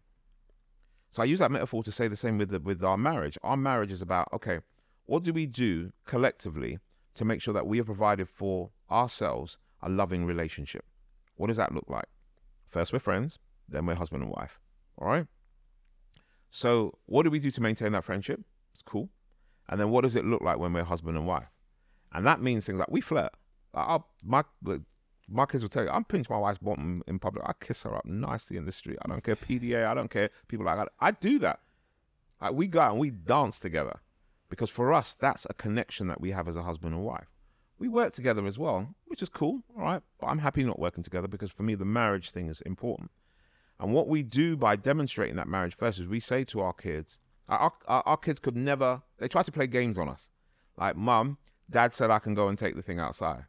She'll go, all right then, let me go and ask Dad. No, I don't think that's what you said. Don't lie, because we will check out on each other because we're a team. And we work together as to how we raise our children. And we work together as to how we raise or react to our in-laws. We raise the way we work together is how we react with our friends, because we're a unit here. And so being able to do that first then allows us to put the energy into raising our children because we're aligned. There's no way they can play us off. They try it, but there's no way they're going to actually go and play us off because we have been deliberate in thinking about how is it we're going to be able to support each other and sustain what was going to be a healthy, loving relationship. What comes out of that then is our parenting. And our parenting is different. We don't love our children less. We just love our children different. And what it means by prioritizing us is when our children are no longer children, they're adults now. And so they have to make their own choices. But we still have to be together. We still have to live together. So the investment we made into our marriage, like we buggered off to Morocco. We used to go with them on holiday. We buggered off to Morocco in August for our holiday. Oh, where you going? It's none of your damn business. We're going on holiday. We went to Barbados earlier in the year, and my wife had injured her foot. So we're like, we're going premium. And they're like, yeah, we're going upper class. No, we're going upper class, not premium. We're going upper class. We're going where the beds lie, all right? You lot are sitting in premium. And I'm not gonna lie, I wobbled a bit. I was like, oh, babe, should we sleep? She goes, we worked damn hard. Get them in premium. We're going to go up there. We're going to fly at the front. And I needed that. That's what I mean by marriage. I needed that because I will get a little bit weak. Oh, my God, my girls. I love my girls so much. Shut your mouth and come, let's go and lie down in upper class because we worked bloody hard to get here. Let them sit in premium. If they want to get to upper class, let them afford it for themselves. That's it. And so it's all those lessons around boundaries. It's all those lessons around we're not afraid to get upset with each other in front of them because we're teaching our kids conflict. We won't scream, shout, and throw each other. We won't fight, but we will get upset. But we're also mindful that how we manage that conflict or manage that anger has a massive effect on how they will do it as well, or how they see the world, or the expectations that they get from a relationship. So that's what I mean. That's that practical let's do us first. Let's get that sorted. Let's fill our cup so that when the cup overflows or when we need to pour into another cup, our cup's already full. Great advice. Yeah, it does. Definitely. I mean, you've shared some great strategies with us there. And would I be right saying that these are the elements that would be reflected in the work that you do with the Black Founders Hub, helping people go from where they are to over 100K? Yes. Yeah, no, 100%. So I'll give you a bit of backstory behind the Black Founders Hub as well. In 2020, a couple of us, we did a bit of research and we found out that the average revenue for a lot of Black startup founders was £33,000 for the year. And I'm like, if that's the revenue you're getting, go and get a job. Because the amount of effort and energy you put in to do that doesn't make. And there's a whole host of reasons: access to finance, understanding about business, seeing role models, what have you. And having built 6-figure plus businesses myself, I was like, what are the simple things that I can teach around mindset, around the models, around the way that you can do that? And what we did is, what we still do, we have a mastermind where we get together a group of individuals and we literally go, talk to me about your marketing, talk to me about your sales, talk to me about your methods and all the rest of it. Talk to me about your competition. And one of the things that I think is a disservice around business is that many people try to make out it's a lot more sexy than it actually is. And I think there's more mundane stuff you have to do in running a business than there is in the sexy. The sexy bit is when you go out and you do the awards, or you go to this event, or you get to go to these special places, or, there are customers who give you some really good feedback. But a lot of it is mundane. It's repetitive. You've got to be able to do it. And so it's just about navigating in between those spaces and understanding what's important, what's relative. Do I set myself sales targets? What do I do about my marketing? How do I get staff? All that kind of stuff. But also recognizing that for a lot of people of African and Caribbean heritage in the UK, there are some real colonial hang-ups as to what business actually looks like. Like, as I said, I go to the Caribbean and I go to Barbados, and lots of people would prefer to work for the government rather than run their own business. And I look at all the major hotels and I look at a lot of the businesses, and they are not run by locals. And even externally, when I went there, I saw it was African Americans that were running some stuff and not local Bajans. And so I realized there is a bit of a hangover and a bit of a colonial bit. And I'm unapologetic about being able to call it Black Founders Hub as well. Because I remember somebody challenged me. They go, like, why don't you do this? Why are you making it about color? I'm like, listen, I've raised £150 million in funding, and only one of those companies was a black guy. All right, one little German black guy. Everybody else was there. So all my white friends got good money. So calm down, eat your cornflakes, and everybody just chill for a minute. But in the same way, when I realized that there are going to be certain identities that need help in a certain way. Women struggle to get funding, like really badly struggle to get funding. And I don't see why a really, really good woman entrepreneur needs to have a man on her board in order to have legitimacy. But there's something around within the community, knowing that none of my parents are entrepreneurial. My older brother kind of is, my younger brother isn't. So it's me. So and sometimes I feel a little bit of survivor's guilt. Like, how am I able to build this stuff? And then I realized, but there are some simple rules behind it. And so I will then lean back into the community, or whatever communities I have, specific communities, and go, look, I understand some of the challenges and the hang-ups you have, which are cultural. But I want you to take that cultural bit, and I want to recognize what some of those are. But I also want you to go, that should not determine what your success looks like. So let me take your signature product, let me take your service. And Black Founders Hub primarily does with service companies, accountants, graphic designers, photographers, whoever's charging a service fee. We go, what is that IP? What's that product that you need to develop? And then how can we help you to be able to develop it? And so, yeah, we've been running 3 years now. And I love the work that we do there, because it still allows me to demonstrate leadership. It still allows me to demonstrate how individuals who have not always had access to finance or knowledge or wisdom around how they can build a business and create wealth and be sustainable. Being able to do my small part to it, yeah, I'm very happy with that. You help a lot of executives, improve their businesses, their lives. You help young people and everyone in between. What are you working on for yourself at the moment in terms of your personal development? What's the thing that you're looking to do to improve? So the big thing for me at the moment is just is brotherhood. I realize that for my own trust issues that I've had with some issues historically, that and especially like I'm no longer in a church community or what have you, I have kind of like created communities of men that we talk and we catch up about business or sports and what have you. But now I want to be in ones where I'm not driving it. Because very often I am. I'll go, look, I've got 12 guys out here, man. Come on, let's go and eat some food, or let's go somewhere else. And I end up driving that because I'm a community builder. That's what I do. Mm-hmm. But now I've been working on being in spaces where I don't have to be the one driving it. Mm-hmm. And so I've been in touch with a couple of, like, one of the things I've started doing now is around somatic breathing, deep breathing. And so I have therapy every Wednesday between 4 and 5. I don't care who you are. Okay, let me explain that differently. Next week I'm in New York, so I gave him advance notice, right? Next week I'm in New York, and then the week after I'm doing a gig for a client. But generally speaking, 9 times out of 10, that 4 till 5 on a Wednesday is my sacred time. That's my therapist. And I go there not to be fixed, but I go there to have a conversation with another man that will allow me to be free to speak and not be judged and not to couch it in emotion. I speak freely. Probably knows everything about me. It is what it is. But the other part of that for me is around somatic therapy, because there's a mind and a body thing. And somatic is when you're kind of like really thinking about your lymph, thinking about your motion, your breathing, and how you breathe and how you allow your body to deal with stress and anxiety and all the rest of it. And I've done it a couple of times, and I've got a couple of somatic therapists they've done some stuff, and I'm in tears. Like, I'm just like, you're being in that space, you're just crying. But my thing is I want to be surrounded by men who aren't afraid to cry, who are in a space where we breathe and we nurture together, who are in a space where we've got spiritual alignment as well as all the other stuff, and I just don't have to lead it. And so that's a big part of my next level of growth. But plus, I'm always reading. I read about Stoicism. I've been reading big time about yoga. I read about Maori and First Nation Aboriginal cultures in Australia and New Zealand. And I'm reading all this stuff because I think there's not one way of seeing the world. And there's so many things that we can learn from each other. I've done a little bit, God, if my mum's watching, she's going to have a heart attack. But I've done a little bit of work on voodoo as well, and reading a little bit of voodoo and what have you. And it's fascinating because it's just all world differences. And one thing I have to do within the next year, I'm saying it because I want to commit to it, and I've said it now in public. I've got to go on, I can never pronounce it right. I'm going to say Vasapiana, but I'm going to get it wrong.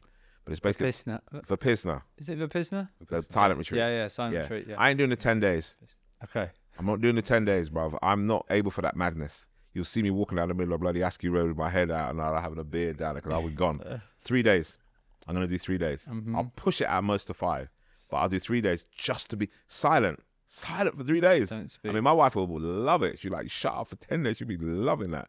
But just to go away and do that for 3 days and reboot, I have to do that within the year. I have to do that within the year. Start taking doing the cold shower things as well. So you have you go in the shower, you have a little bit mild, and then you put it on proper cold. Everything shrivels. I'm just saying that because the guys know. All right, everything shrivels, right? And you're just, oh my God, but it wakes you up. Yeah. And your whole nervous system is amazing. A little bit of intermittent fasting. So a lot of stuff that's just around maintaining my mental and physical. I'm a 54-year-old man. So, you know, I want to make sure that those things that, to be honest with you, I didn't really know about or really focus on. I want to double down on that, but I want to do that in the company of other men. I love that. And just on the cold showers as well, like, I think from a psychological aspect, especially if you're doing it in the morning, yes, there are a lot of things that if someone said, okay, you could write that thing that you can't be bothered to write, or jump in a cold shower. All right, I'll write the thing. Yeah. So when you do that cold shower, you don't want to do it. Yeah. When you do that in the first thing in the morning, then you're like, the rest of the day's gonna be easy. Honestly, I can't. Some people go straight in. I ain't doing that, man. Sorry, black men ain't built that way. I'm sorry. I'm just putting that out there. It's all racial. We ain't built that way, bro. We're not. But I literally have to start at lukewarm, and then I turn it round. The most I've done at the moment is 2 minutes. Okay. Just stayed in there, just proper, like the proper cold, like all the way. Your body like that. You're like, oh, you're like in there. But then you come out of there and you're like, wow, I'm invigorated. And again, as you said, you're like, nothing. If I've done that, nothing can affect me. So all those things around the mental and the physical, I want to make sure that I look after this as much as I can for however long I have it. That's where my personal development's going at the moment. Love that. Great advice. Thanks. Brilliant. I think we're there. That's your life story. My goodness. How I totally enjoy that. Thank you. Thank you for let me honor you. I honor you both. Honor you all for creating this space. I'm not going to talk about the other guests. I'm talking about for me. Because you probably noticed from my body language that some of the tough moments I went back into my body in there. And I don't just talk about it. I literally physically go into that space. But I can easily just go off and do a little joke and make nothing of it. But I felt comfortable enough to sit in that discomfort in having that conversation with you because I felt safe. And for you too as well, just making sure you know. But you created the environment. Yeah. So I just want to honor you in that. Appreciate it. Yeah, it's a beautiful thing. It's a beautiful thing. And just as I said, in my head, I'm not gonna lie, initially I was like, Jesus Christ, like, dude, I was sitting up in bloody Shepherd's Bush. We just talked. It's like a coffee shop conversation. Yeah. And I was like, why did I have that? You know what it is? Because I haven't got the patience to sit down and watch Joe Rogan or whatever. That's what's in my head, all right? But yeah, I honor you both for this. I honor you all for this. And it's nice because, to my last point that I made, around the men's group, very often, because I'm older than other people, I end up going into a room where I am the voice of wisdom. I am the one that people look up to. I am the one that people will look to the other answer. But I sat here just going, you guys have got this, and you're just going to ask me all the questions, and I just need to listen and then respond to you. And that's a beautiful thing, because I don't feel tense. I don't feel overwhelmed. I feel chilled. I got to wake myself up because I got to drop my daughter home, right? But otherwise than that, I just feel so chilled. So thank you very much. Thank you. Appreciate it. And I wish you nothing but success for this. Nothing but success for whatever you do with your business and how you are able to take it to the next level. I honor Dino for introducing me to you guys as well. Shout out Dino. And yeah, you know, very often people say, you know, how can I help? But I want to be specific in the way that I'd like to help you. And my specific thing is, if in my network there are people that you need to be sitting in this couch, and you feel, Dave, there's somebody that I need, or this come across my mind, let me know that.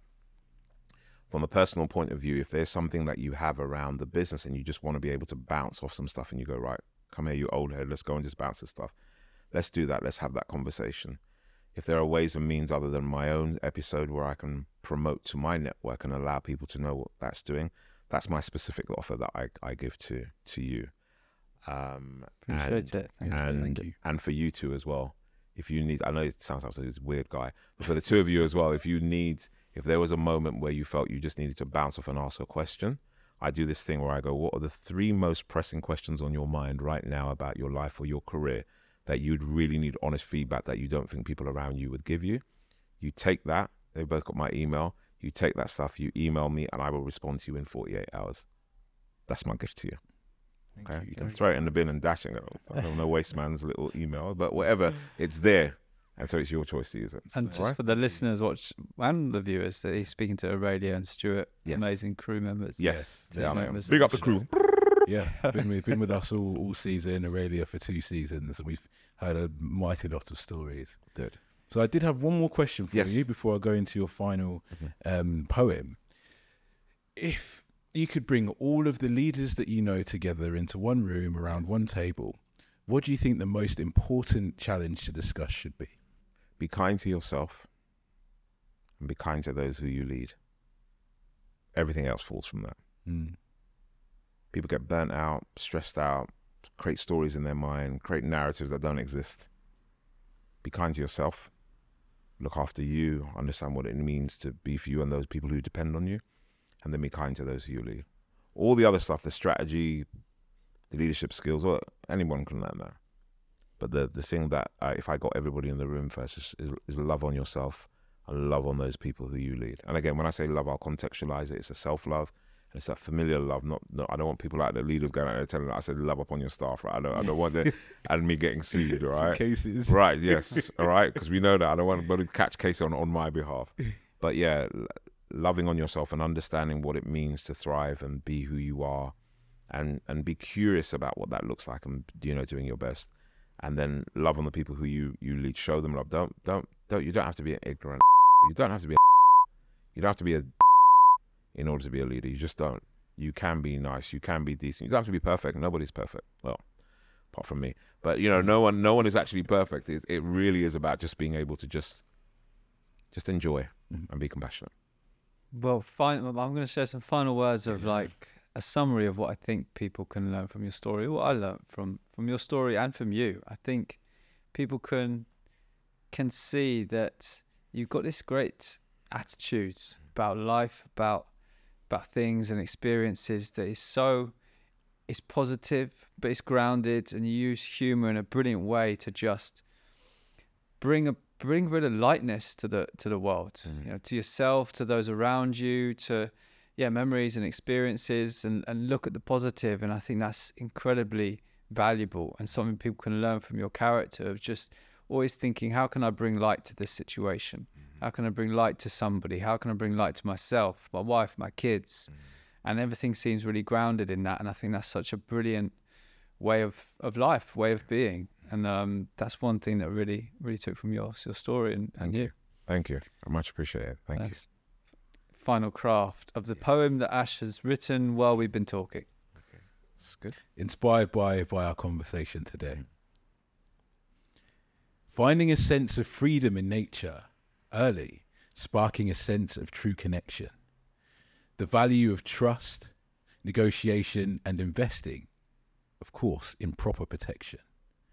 Listening to that voice inside, look side to side, your inner satellite will show your true navigation. That same inner compass will show you what's right for you if you ever encounter truth-filled hesitation. Finding a fascination in human behaviour, there seems no end to David's passion. With misuse of power, exploitation and deceit, not things part of this gentleman's fashion. Ego can be your arch enemy of your life path and your progression. So as you're building, build for the future, and you will see the fruits of your labour continue in succession. Thank you, sir. Thank you. Thank you. Appreciate you all. Thank you. Thank you. Namaste. Sawubona. Appreciate you. Love you. Love on you. Bless you. Thank you. Do you mind clapping like that for us? That's not going to work. Hey. There we go. That's proper. It's a clip. It's a clip, not a clap.